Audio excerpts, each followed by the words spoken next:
Block स्तरीय मत्स्य प्राणी संपद मेला 2025 अनुष्ठित। गजपति जिला रायगढ़ ब्लॉक ठारे आज ब्लॉक स्तरीय मत्स्य प्राणी संपद मेला 2025 अनुष्ठित हो जाइछि।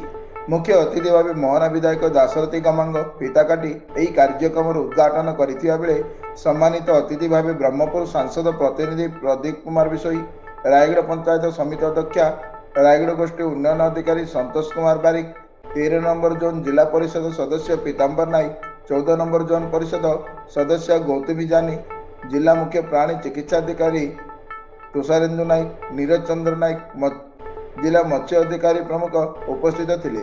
समस्त अधिकारी माने माछ चाष को नहीं निज निजर वक्तव्य प्रदान करी मत्स्य चाषी मानू सचेतन करथिले।